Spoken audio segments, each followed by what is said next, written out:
The GFL is dead. My disappointment is immeasurable and my day is ruined. Let's break down the demise of the Global Fight League. Man, you just knew this wasn't going to end well. Everything was too good to be true, and there were so many moving parts. So many things that needed to go right for the GFL to be successful, and they just got stomped down at every possible turn. The announcement had great media coverage and widespread appeal, and everybody was talking about it, but for the wrong reasons, as it was memed to absolute death. By every available metric, the draft was also a disaster. From the contracts, to the venues, to the funding, which we'll get to in just a second here, the planned logistics didn't make any sense to begin with, so in practice, they were never going to succeed.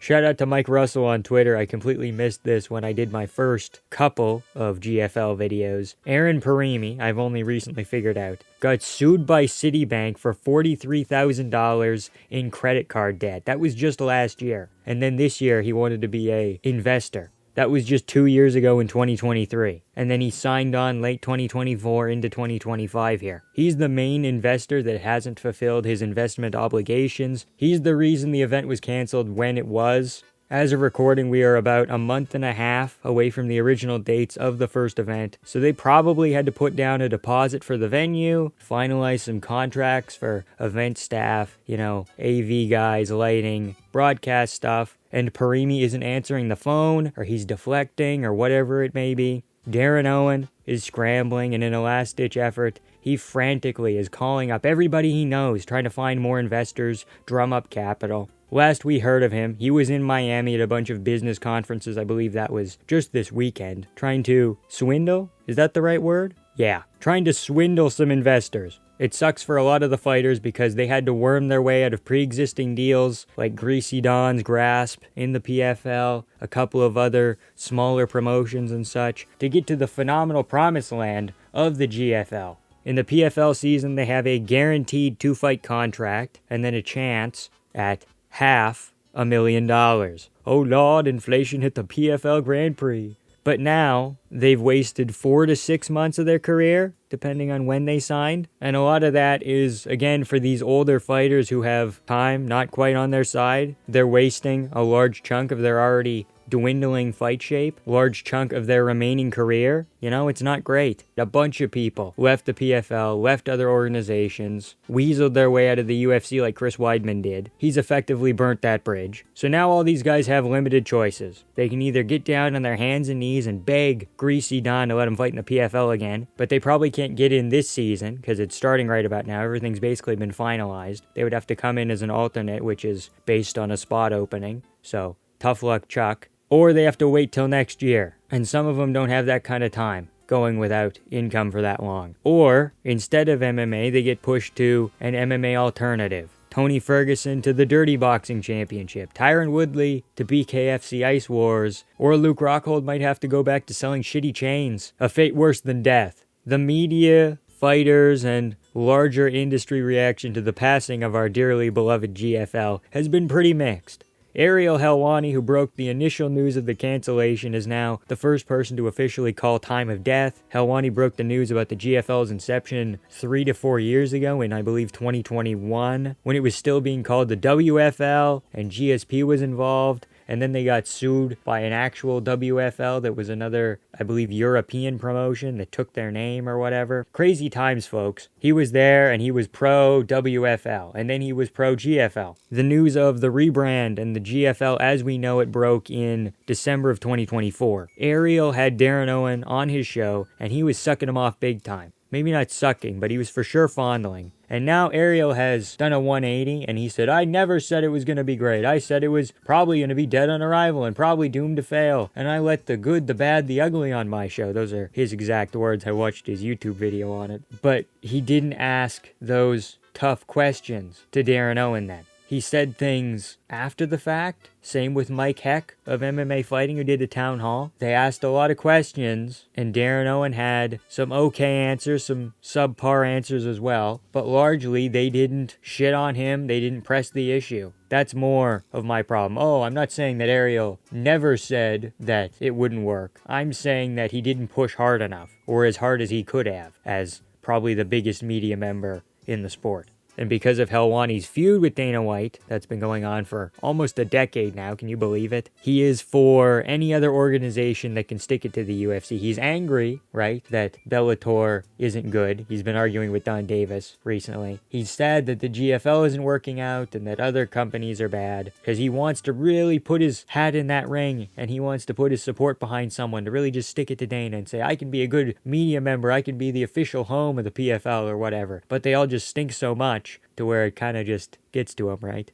But back to the GFL. He looked past so many issues and didn't report on it that frequently, and now he wants to be the adult in the room and signal its demise. There is still, technically, I'm sorry, I clickbaited a little bit, there's still a greater than 0 chance that the GFL comes back. It's not fully dead, but it's on fucking life support, okay? They need big-ass investors right now. And they're not going to get it. Because Aaron probably got cold feet. Maybe it's Arun. I don't know. I never checked the pronunciation of the Indian man's name. He got cold feet. He wanted out. He's not putting in any more money because they've already sunk a bunch in. Not only did they have contracts, but they had signing bonuses that have already been given out. They had guys on retainer. Hey, Tyron, you're not allowed to fight. We're going to hold on to you. Other people had not so exclusive contracts. So they're already in the hole. Aaron wants out. They need another investor immediately to get to the June 15th, June 16th cards. They want to push the card back by 20 days. I don't think they're going to make that in time. I think best case scenario, we see a card that is different than the current one, and it happens late into the summer, like August. It's going to take them a long time to get their shit together, if that even happens again. The whole organization has been botched since day one, and Ariel ignored it for the most part until it makes him look like a genius. Oh, I broke the story. I'm the big news guy. I talked with Andy Foster of the California Commission. Cool, dude. Good to know that you have connections. But you could have prevented it to a degree. You know, you could have asked some tougher questions than you did. But you wanted to have this succeed. You wanted to stick it to the UFC. You didn't want them to have bad press. So you just went along with it for the most part, which sucks. And then he tries to gaslight you and tell you he's not. It's a whole deal. No more Ariel.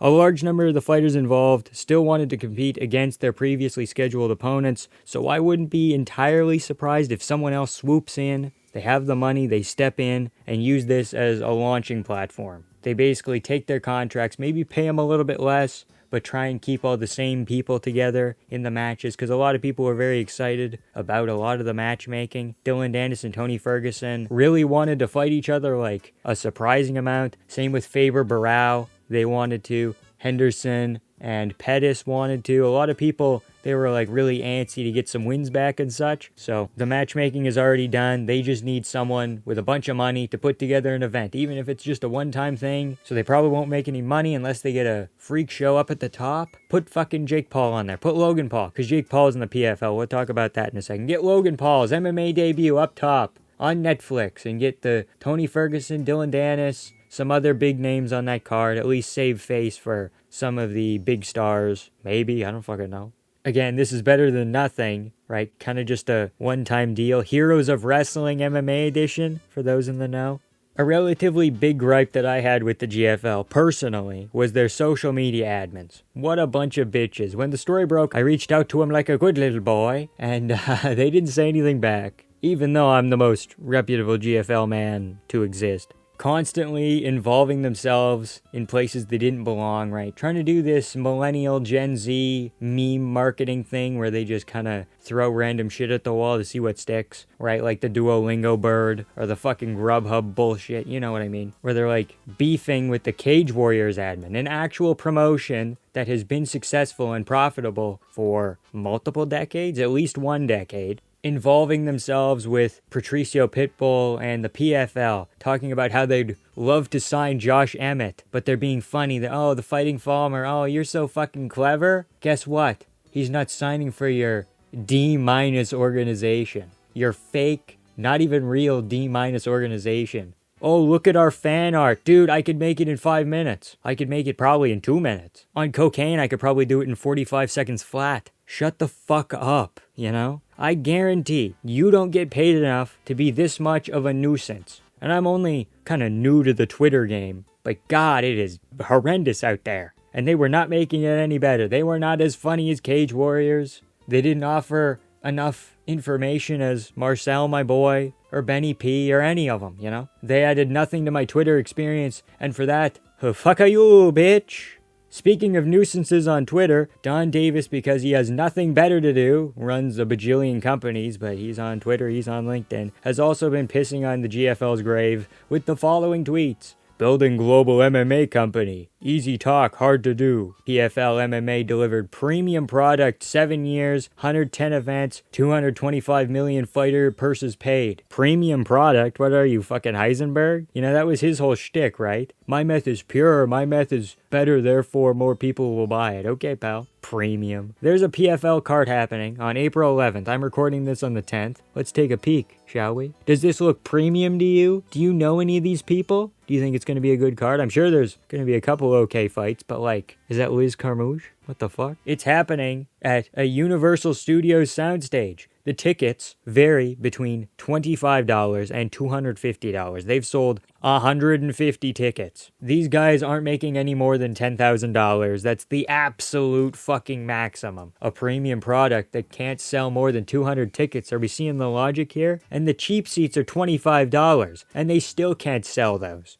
This kind of misreporting hurts MMA fighters and MMA industry. Ariel Helwani is wrong about PFL MMA fighter compensation. PFL average fighter pay up. PFL fighter roster payroll up. His clickbait is disservice to fighters and fans as well. PFL MMA, who serves both. Either he's typing things too fast, or he's using, like, voice notes or whatever, but he sounds like a caveman. His clickbait is disservice. Ooga booga, you know? Like, come on, pal. The only reason the average fighter pay is up is because all the mid-Bellator guys are leaving, and because they've decided to give Ngannou and Jake Paul multi-million-dollar contracts, both of which have one combined fight for your organization. Building sustainable business in MMA is very hard and necessary to provide premium product for fans and high-paying opportunities for fighters. PFL MMA is on that mission. Be the only one to do it other than UFC. Business plus fans plus fighters equals win.